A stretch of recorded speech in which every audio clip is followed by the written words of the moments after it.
As the human rights situation deteriorates further in Taliban-ruled Afghanistan, the United Nations has urged countries around the world to continue supporting the struggling country. The Taliban recently imposed a ban on women working in non-governmental organizations. The decision had drawn criticism from across the spectrum. With widespread food shortages and a deteriorating human rights situation, the United Nations stated that it has become even more critical for the international community to unite in support of Afghans. Meanwhile, the government of India allocated over $20 million for Afghanistan in its annual budget announced on February 1 this year.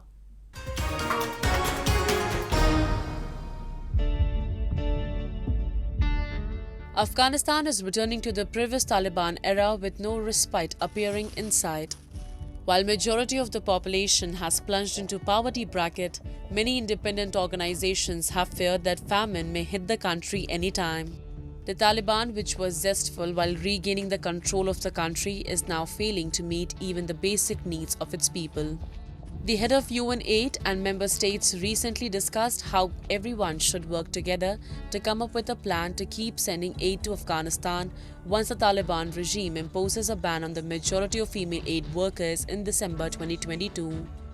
UN Assistance Director Martin Griffiths guaranteed that humanitarian organizations will continue to operate in Afghanistan while pursuing exceptions to the alleged ban, while speaking at a United Nations session intended to advise nations on his recent visit to Kabul. Humanitarian agencies will continue to work, will be present in Afghanistan, unless and until there is a blanket opposition to the role of women. Where exceptions exist, we will work. Where it's possible to find more of those exceptions, more sectors, I'll come back to that, we will push for that. The humanitarian community does not go on strike. It seeks ways to try to find ways to work. Since the Taliban took control, no foreign nation has firmly recognized it. Some diplomats believe that this is because the Taliban government need to reverse its position on women's rights. Many nations have raised grave concerns about the fact that the majority of girls and women over the age of 12 are prohibited from entering school or higher education. More than half of the population is now dependent on humanitarian aid to meet critical needs as a result of the country's economic crisis, which has been exacerbated by the enforcement of sanctions and a reduction in development funding. Last month, the Taliban-led government issued an order prohibiting the majority of female employees from working for NGOs. As a result, several aid organizations had to largely halt their operations as a humanitarian crisis developed amid a severely cold winter.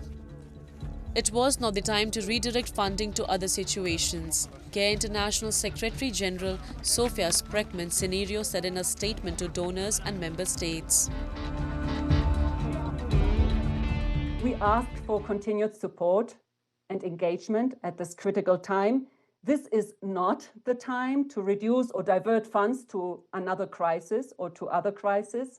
Actually, I would say that more than ever, in the entire history of Afghanistan, this is the time donors need to stand by the Afghan people and be a source of hope.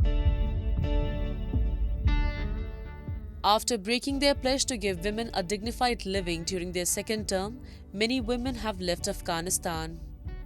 Some people who eventually made it to Spain and the United States after overcoming many obstacles claim that the situation had become very serious there. Many analysts have stated that if Afghanistan wants its people to have even the most basic levels of living, it should quickly reverse its course. Numerous people have already perished as a result of not having enough fuel to keep their homes warm during this year's bitterly cold winters. There is no one to save the region's so-called government because they have ran out of money, thus it is highly doubtful that things will get any better.